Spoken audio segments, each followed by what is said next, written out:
तुमचं लोकेशन तिकडचं ट्रेस करा, तुमचं सीसीटीव्ही फुटेज तिकड। रिया चक्रवर्ती को जब 8 जून को ये तय होता है कि दिशा का मर्डर करना है, उसका प्लान होता है, तो रिया को मैसेज जाता है, इनका जो भी ड्रग्स रैकेट में सब इन्वॉल्व है लोग, कि तू निकल अभी वहाँ से, सुशांत का फ़ोन ब्लॉक कर देना।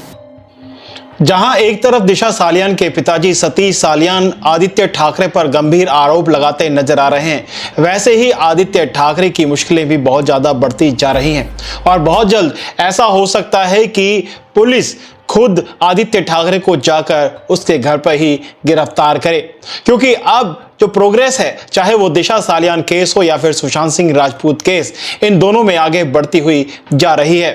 नीलेश ओझा जी काफी सारे सबूतों के साथ में कई सारी प्रेस कॉन्फ्रेंस आगे कर चुके हैं और उन्होंने ये कहा है कि जब कोर्ट के अंदर ये मामला पूरे तरीके से सुनवाई के लिए जाएगा, उस वक्त हम काफी सारे सबूत कोर्ट के अंदर पेश करेंगे और उसी के बिना पर जो जज साहब हैं वो अपना फैसला सुनाएंगे। और हमारे पास में ऐसे सबूत हैं जो आदित्य ठाकरे, डीनो मोरिया, सूरज पंचोली, रिया चक्रवर्ती और भी तमाम लोग हैं, उनको सलाखों के पीछे पहुंचा कर रहेंगे, क्योंकि आप सभी लोग जानते हैं कि आदित्य ठाकरे का नाम कैसे जुड़ा। अगर नहीं तो मैं आपको बताता हूं।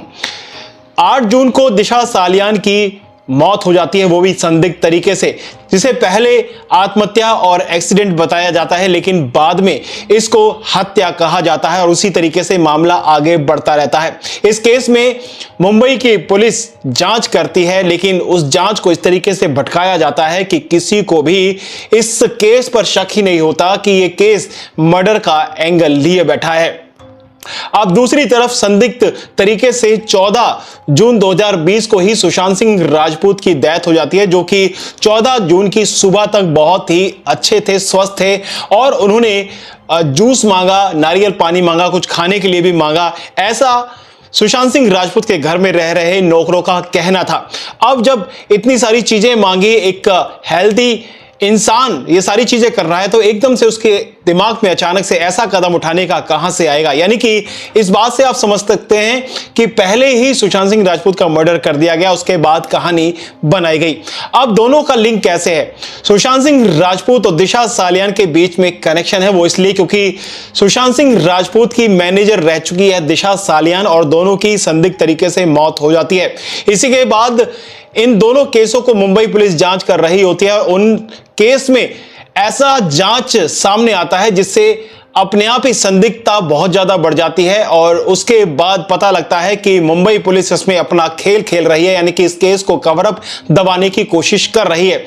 उसके बाद जब जांच आगे बढ़ती है, जब सीबीआई के अंडर में आती है, वहां पर जब कॉल रिकॉर्ड निकाले जाते हैं तो वहां पर एयू नाम आता है। और आपको बताएं कि लोकसभा के अंदर राहुल शिवाले नाम के मंत्री हैं, उन्होंने इस बात के लिए आवाज उठाई थी कि इस नंबर की जांच कराई जाए और 44 बार जो कॉल आई है रिया चक्रवर्ती के फोन से आना जाना हुआ है, उस पर जांच की जाए। उसके बाद इस केस को आगे बढ़ाया गया। एनसीबी आई, बिहार पुलिस आई, उन्होंने साफ साफ कह दिया कि ये आदित्य ठाकरे है जिसको कॉल किया गया 44 बार और ड्रग के कनेक्शन मिलते हैं और ये केस जो है आगे बढ़ता है। उसके बाद नार्को टेस्ट है वो आदित्य ठाकरे का कराने के लिए एक मांग उठाई गई। उसके बाद में नितेश राणे के द्वारा भी कहा गया कि इस केस की सीबीआई के द्वारा जांच होनी चाहिए और पता लगना चाहिए दुनिया को कि सही में आखिर आदित्य ठाकरे का हाथ इसमें क्या है। हाँ, ये लीजिए, ये सुनिए। इसका जो एबीपी माझा पे तुमचं लोकेशन तिकडचं ट्रेस करा, तुमचं सीसीटीव्ही फुटेज तिकडचं गायब झालंय। तो इनको सवाल पूछा गया था स्पेसिफिक, दिशा सालियान के डेथ के दिन आप कहाँ थे, आपका मोबाइल टावर लोकेशन, ये डिमांड कर रहे हैं विक्टिम्स या जो भी एक्टिविस्ट लोग, अपोजिशन। तो इनका स्पेसिफिक जवाब था, दिशा सालियान के डेथ के दिन 8 जून को मैं, अरे सिर्फ ये नहीं है, न्यूज़ भी आया है, टेक्स्ट भी है उसका, मैं डोंबिवली में था। एक्चुअली उनका डेथ हुआ था 14 जून को। तो ये एक झूठ साबित हुआ। चलिए दूसरा झूठ, इनका एक झूठ नहीं है, मैं आपको 25 झूठ देता हूँ। रिया चक्रवर्ती को जब 8 जून को यह तय होता है कि दिशा का मर्डर करना है, उसका प्लान होता है, तो रिया को मैसेज जाता है, इनका जो भी ड्रग्स रैकेट में सब इन्वॉल्व है लोग, कि तू निकल अभी वहाँ से, सुशांत का फ़ोन ब्लॉक कर देना। और वो फोन ब्लॉक करती है, वहाँ से निकल जाती है। उस दिन लिव इन में थी, छोड़ दी तुरंत सुशांत जी। और 8 जून को मर्डर होता है। तो जब इन्वेस्टिगेशन आगे बढ़ता है तो आदित्य ठाकरे का स्टेटमेंट आता है, मैं रिया चक्रवर्ती को नहीं जानता। फिर रिया चक्रवर्ती की तरफ से एडवोकेट सतीश माने शिंदे आते हैं, वो स्टेटमेंट देते हैं रिया चक्रवर्ती आदित्य ठाकरे को नहीं जानती। फिर उसके बाद में 2 एविडेंस सामने आते हैं। एक, एनसीबी ने जो फोन सीज किया था रिया का, उसको फोरेंसिक उसके व्हाट्सएप चैट रिकवर करती है। वो व्हाट्सएप चैट में आता है रिया और आदित्य एक दूसरे को कई महीनों से जानते हैं, कई सालों से जानते हैं। और बिहार पुलिस का इन्वेस्टिगेशन जो था शुरू का, और मेंबर ऑफ पार्लियामेंट उस समय के जो थे राहुल शेवाड़े, इन्होंने लोकसभा में ऑन रिकॉर्ड लिखा, क्राइम के समय आदित्य ठाकरे और रिया चक्रवर्ती के 44 कॉल्स हुए थे। एयू नाम से सेव था नंबर, आदित्य उद्धव नाम से।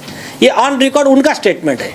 तो ये मोर देन सफिशिएंट एविडेंस है कि ये व्यक्ति झूठा है। और झूठ बोलने की जरूरत क्या थी, झूठी पोस्टमार्टम बनाने की जरूरत क्या थी?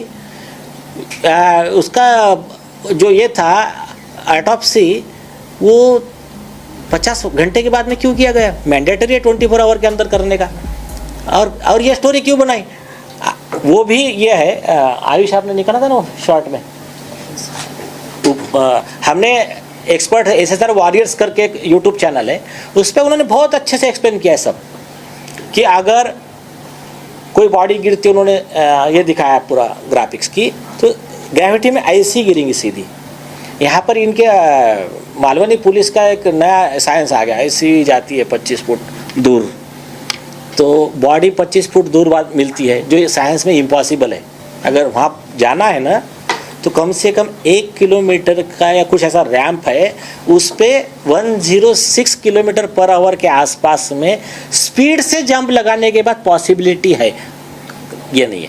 लेकिन ना तो आज तक जांच हो पाई है, ना ही पूरे तरीके से सीबीआई ने यह सामने रखा कि इस नंबर का जो रजिस्ट्रेशन हुआ है वो किसके नाम से हुआ, यानी कि आदित्य ठाकरे पूरे तरीके से इसमें इन्वॉल्व है या नहीं है, इसके बारे में कोई भी अभी प्रमाण नहीं दिया गया है। बात सिर्फ इतना ही नहीं, आपको बताएं कि आदित्य ठाकरे का नाम बार बार जुड़ रहा है और इस वक्त दिशा सालियान के पिताजी ने पूरे तरीके से आदित्य ठाकरे, सूरज पंचोली और डीनो मोरिया, रिया चक्रवर्ती को घेरे हुए हैं और लगातार आरोप पे आरोप लग रहे हैं। और अब कई सारे सबूत भी सामने आ रहे हैं, जिसके बाद आदित्य ठाकरे की मुश्किलें बढ़ चुकी हैं। अब अगर दिशा सालियान के केस की बात करें तो उसमें यह कहा गया था कि दिशा सालियान की एक्सीडेंटल डेथ है, उसने जो है नशा किया हुआ था, उसके बाद में वो बिल्डिंग से गिर जाती है। लेकिन 25 फीट दूर उसकी बॉडी मिलती है, यानी कि 14वीं मंजिल से जब गिरती है वहां से 25 फीट दूर जो है उसकी बॉडी मिलती है। और ऐसा कैसे हो सकता है? यानी कि ना तो वो धावक थी, ना वो दौड़ के इस तरीके की अपनी कोशिश कर रही थी कि मुझे इस लाइन से, कंपाउंड से बाहर जाके ही अपनी बॉडी को गिराना है, खुद मरना है।